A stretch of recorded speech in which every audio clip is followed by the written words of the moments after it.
This account is true, though greatly condensed, a record of an experience during the days when life hung in the balance between time and eternity. If I can only dimly show the close linking of the two lives, the mortal with the divine, as they then appeared to me, I may be able to partly tear the veil from the death we so dread, and show it to be only an open door into the new and beautiful phase of the life we now live. In those strange happy hours, the close blending of the two lives, so wrapped about with the Father's watchful care and tender love, the reunion of friends with the dear earth ties unchanged, the satisfied desires, the glad surprises and the divine joys, all intensified and illumined by the reverence and love and adoration that all hearts gave to the Blessed Trinity, appeared to me the most perfect revelation of that blessed life, of which here we so fondly dream. With the hope that it may comfort and uplift some who hear, even as it then did, and as memory ever will do for me, I submit this imperfect sketch of a most perfect vision. In those wonderful days of agonized suffering and great peace, I felt that I had truly found as never before the refuge of the everlasting arms. One morning, dark and stormy, after a day and night of intense suffering, I seemed to be standing on the floor of my bed. Someone was standing by me, and when I looked up, I saw it was my husband's favorite brother who crossed the river many years ago. "My dear brother Frank," I cried joyously, "how good of you to come!" It was a great joy to me that I could do so, sister, he said gently. Shall we go now? He drew toward the window. He walked on with firm, swift steps, and I think I must have slept. For the next thing I knew, I was sitting in a sheltered nook made by flowering shrubs upon the softest and most beautiful turf of grass, thickly studded with fragrant flowers, many of them the flowers I had known and loved on earth. But even in that first moment, I observed how perfect was every plant and flower. Beneath the trees, in many happy groups, were little children, laughing and playing, running hither and thither in their joy, and catching in their tiny hands the bright-winged birds that flitted in and out among them, as though sharing in their sports as they doubtless were. All through the grounds, older people were walking, sometimes in groups, sometimes by twos, sometimes alone, but all with an air of peacefulness and happiness that made itself felt by even me, a stranger. All were in spotless white, though many wore about them or carried in their hands clusters of beautiful flowers. As I looked upon their happy faces and their spotless robes, again I thought, these are they who have washed their robes and made them white in the blood of the Lamb. Look where I would, I saw, half hidden by the trees, elegant and beautiful houses of strangely attractive architecture that I felt must be the homes of the happy inhabitants of this enchanted place. I caught glimpses of sparkling fountains in many directions, and close to my retreat flowed a river with placid breast and water clear as crystal. The walks that ran in many directions through the grounds appeared to me to be of pearl, spotless and pure, bordered on either side by narrow streams of pellucid water, running over stones of gold. The one thought that fastened itself upon me as I looked breathless and speechless upon this scene was purity, purity. No shadow of dust, no taint of decay on fruit or flower, everything perfect, everything pure. The air was soft and balmy, though invigorating. Instead of sunlight, there was a golden and rosy glory everywhere, something like the afterglow of a southern sunset in midsummer. As I drew in my breath with a short, quick gasp of delight, I heard my brother, who was standing beside me, say softly, "Well?" And looking up, I discovered that he was watching me with keen enjoyment. I had, in my great surprise and delight, wholly forgotten his presence. Recalled to myself by his question, I faltered, Oh, Frank, when such an overpowering sense of God's goodness and my own unworthiness swept over me that I dropped my face into my hands and burst into uncontrollable and very human weeping. Said my brother, in a tone of self-reproach. I'm inconsiderate. And lifting me gently to my feet, he said, Come, I want to show you the river. Thus encouraged, I stepped into the gently flowing river, and to my great surprise, found in the water in both temperature and density almost identical with the air. What marvelous water! What wonderful air, I said to my brother, as we again stepped upon the flowery sword. Are all the rivers like this one? Not just the same, but similar. We walked on a few steps, and then I turned and looked back at the shining river. Frank, what has that water done for me? I said. I feel as though I could fly. He looked at me with earnest, tender eyes as he answered gently. It has washed away the last of the earth life and fitted you for the new life upon which you have entered. It is divine, I whispered. Yes, it is divine. He said.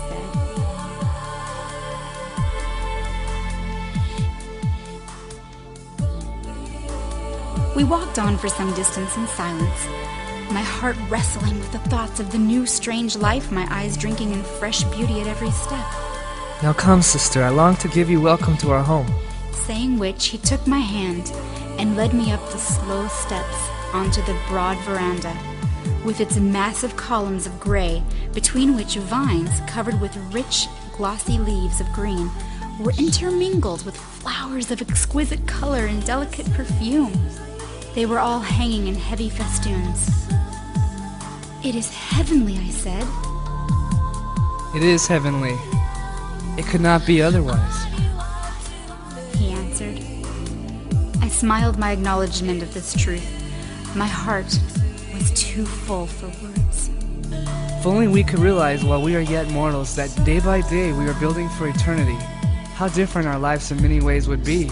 Every gentle word, every generous thought, every unselfish deed will become a pillar of eternal beauty in the life to come. We cannot be unselfish and unloving in one life and generous and loving in the next. The two lives are too closely blended, one but a continuation of the other. But come now to the library, said my brother. It was a glorious apartment, the walls lined from ceiling to floor with rare and costly books. Here's my brother's desk, said Frank, and his favorite flowers, I added. Yes, that follows. Here we never forget the tastes and preferences of those we love. My first sensation upon entering the room was genuine surprise at the sight of the books, and my first words were, "We have books in heaven?" Why not? asked my brother. What strange ideas we mortals have of the pleasures and duties of this blessed life. We seem to think that death of the body means as entire change to the soul, but that is not the case, by any means. We bring to this life the same taste, the same desires, the same knowledge we had before death. If these were not sufficiently pure and good to form a part of this life, then we ourselves may not enter. What would be the use of our oft times, long lives, given to the pursuit of certain worthy and legitimate knowledge, if at death it all counts as nothing, and we begin this life on a wholly different line of thought and study? No. Would that all could understand, as I said before, that we are building for eternity during our earthly life. The more earnestly we follow the studies and duties in our life of probation, the better fitted we shall be to carry them forward, on and on to completion and perfection here, said Frank. But the books, who writes them? Are any of them books we knew and loved below? Undoubtedly, many of them, all indeed, that in any way help to elevate the human mind or immortal soul. Then many of the rarest minds in the earth life, upon entering on this higher life, gain such elevated and extended views of the subjects that have been with them lifelong studies, that, pursuing them with zest, they write out for the benefit of those less gifted the higher, stronger views they have themselves acquired, thus remaining leaders and teachers in this rarer life, as they were while yet in the world. Leaders there must always be in this divine life, as in the former life, leaders and teachers in many varied lines of thought. But all this knowledge will come to you simply and naturally as you grow into the new life. Among the books in my library, I found many of my favorite authors. After some time spent in this delightful place, We passed through the open window onto the marble terrace. It seemed to me at the time, and really proved to be so, that in variety and excellence, food for the most elegant repast was here provided without labor or care. My brother gathered some of the different varieties and bade me to try them. I did so with much relish and refreshment. As I stood once more admiring the inlaid roses, my brother asked, "Whom of all the friends you have in heaven do you most wish to see?" "My father and mother." He smiled so significantly that I hastily turned, and there, advancing up the long room to meet me, I saw my dear father and mother, and with them my youngest sister. With a cry of joy, I flew into my father's outstretched arms. We cried simultaneously, and my sister enfolded us both in her arms. Oh, what an hour was that! I did not dream that even heaven could hold such joy. After a time, my brother, who had shared our joy, said, "Now I could safely leave you for a few moments to this blessed reunion, for I have other work before me. Then for a brief while, goodbye," said my brother kindly. "Do not forget that rest, especially to one but recently entered upon the new life, is not only one of the pleasures, but one of the duties of heaven." And I grew more accustomed to the heavenly life around me. I found its loveliness unfolded to me like the slow opening of a rare flower. Delightful surprises met me at every turn.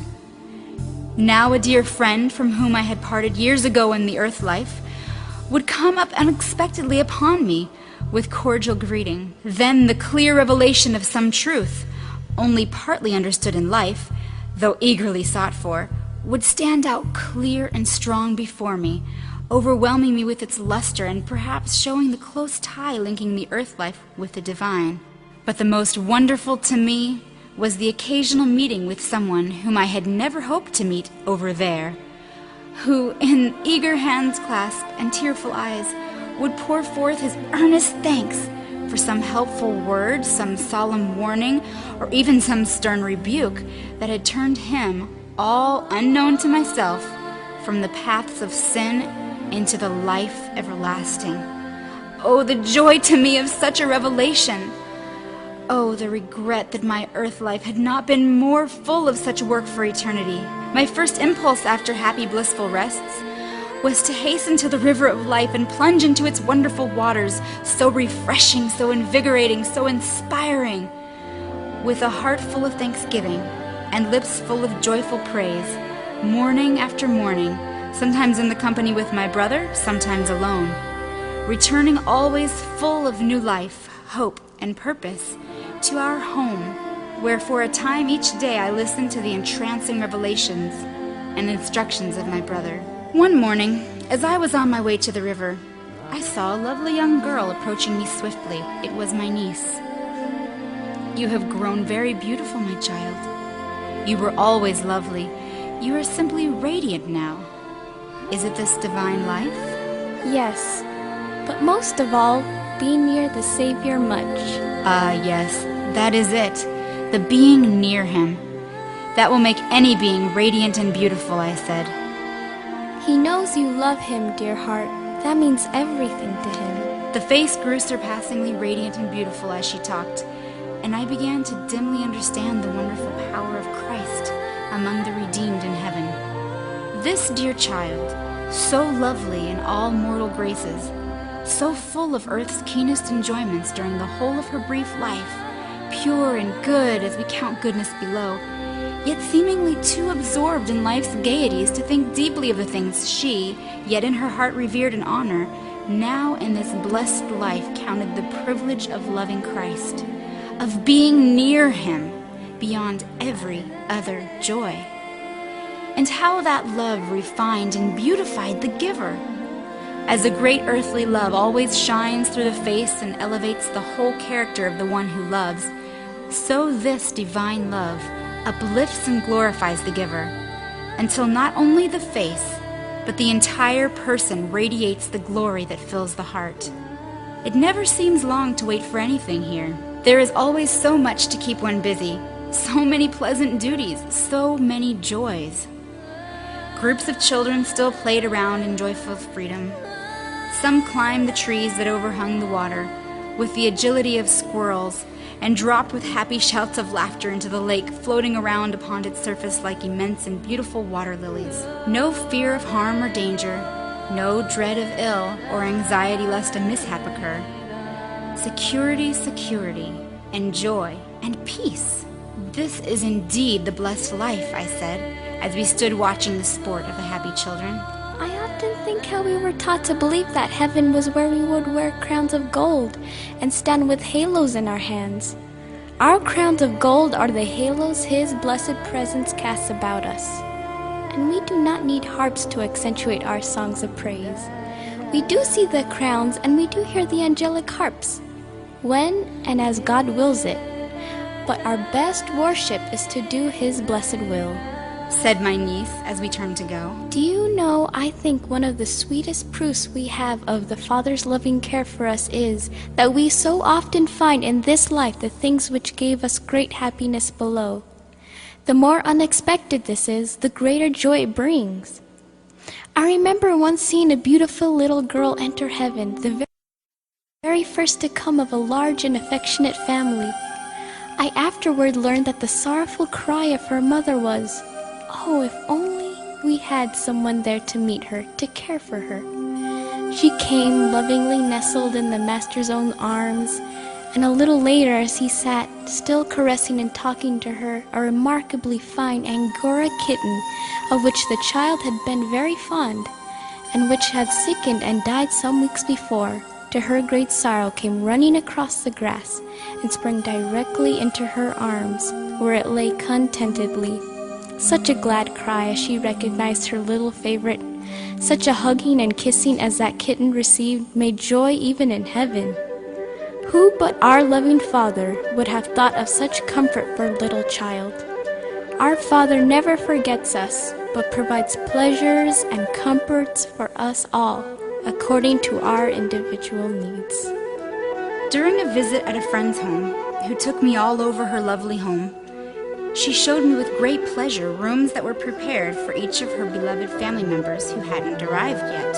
As my friend passed through the doorway of the inner house as if knowing something good was about to happen, I saw a stranger at the front entrance and arose to meet him. He was tall and commanding in form, with a face of ineffable sweetness and beauty.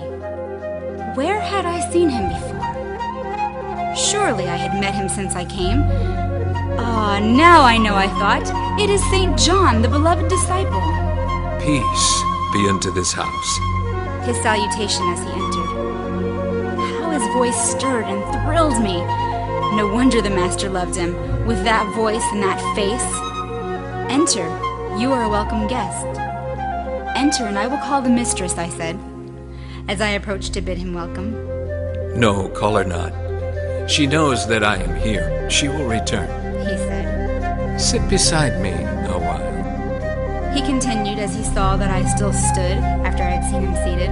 He arose and led me to a seat near him, and like a child I did as I was bidden, still watching, always watching, the wonderful face before me. Have you but lately come? He said. Yes, I am here but a short time. So short that I know not how to reckon time as you count it here, I answered. That matters little. Many cling always to the old reckoning and the earth language. It is a link between the two lives. We would not have it otherwise. How does the change impress you? How do you find life here? I never fully understood till now the meaning of that sublime passage. Eye has not seen, nor ear heard, neither have entered into the heart of man the things which God has prepared for them that love him. It is indeed past human conception. For them that love him. Do you believe that all Christians truly love him? Do you think they love the Father for the gift of the Son, and the Son because of the Father's love and mercy? Or is their worship oftentimes that of duty rather than love? Oh, I said, you who so well knew the beloved Master, who were so loved by him, how can you doubt the love he must inspire in all hearts who seek to know him? A radiant glow overspread the wonderful face which he lifted, Looking directly at me, the mist rolled away before my eyes, and I knew him. With a low cry of joy and adoration, I threw myself at his feet, bathing them with happy tears. He gently stroked my bowed head for a moment. Then rising, he lifted me to his side. "My Savior, my King," I whispered, clinging closely to him. Yes, an elder brother and friend. He added, wiping away tenderly the tears stealing from beneath my closed eyelids. "Yes, yes, the chief test among 10,000, and the one altogether lovely." Again, I whispered.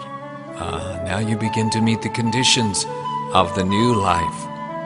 Like many another, the changing of faith to sight with you has engendered a little shrinking and a little fear. That is all wrong. You have forgotten the promise. I go to prepare a place for you, that where I am, there you may be also. If you loved me when you could not see me except by faith, love me more now that we have become co-heirs of the Father. Come to me with all that perplexes or gladdens. Come to the elder brother, always waiting to receive you with joy. Then he drew me to a seat and conversed with me long and earnestly, unfolding many of the mysteries of the divine life. I hung upon his words. I drank in every tone of his voice. I watched eagerly every line of his beloved face, and I was exalted, uplifted, upborne beyond the power of words to express. At length, with a divine smile, he arose. We will meet often, he said, and I, bending over, pressed my lips reverently to the hands still clasping my own. Then laying his hands a moment in blessing upon my bowed head, he passed noiselessly from the house. I found my brother, and as I ascended the steps, he rose. He gently said, "Ah, I see. You have been with the Master," and stepped aside almost reverently for me to enter the house. I hastened to my room, and wrapping the draperies behind me at the door, I threw myself upon the couch and with closed eyes lived over every instant I had spent in that hallowed presence. I recalled every word and tone of the Savior's voice, and fastened the instructions he had given me indelibly upon my memory. I seemed to have been lifted to a higher plane of existence, to have drunk deeper draughts from the fountain of all good since I had met him whom my soul loved. It was a long, blessed communion that I held thus with my own soul on that hallowed day. When I looked upon the pictured face above me, I wondered that I had not at once recognized the Christ. The likeness was so perfect. But I concluded that for some wise purpose my eyes were holden until it was his pleasure that I should see him as he is. Up to this time there has been a constant thanksgiving. There had seemed no room for petition.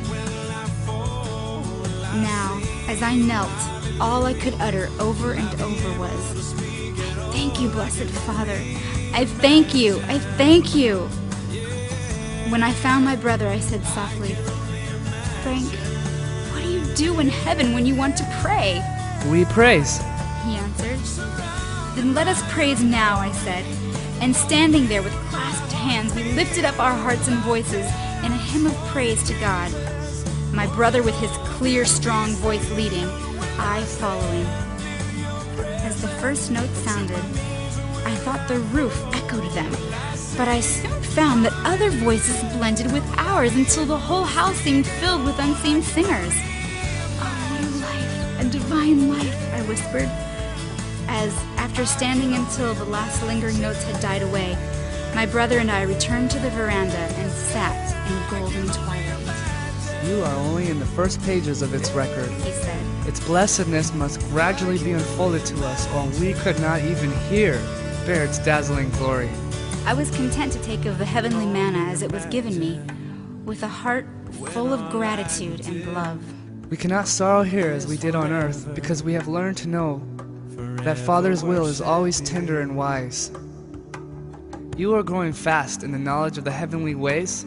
Your eagerness to gather to yourself all truth, and at the same time your patient submission in waiting, Ofttimes with I know the trial is great, have won for you much praise and love from our dear Master, who watches eagerly the progress of us all in this divine life. I'm so glad for you, sister.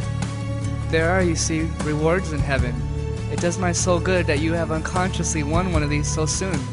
As I journeyed deeper into the city, I could see that there seemed to be vast business houses of many kinds, though I saw nothing resembling our large mercantile establishments. There were many colleges and schools, many book and music stores and publishing houses.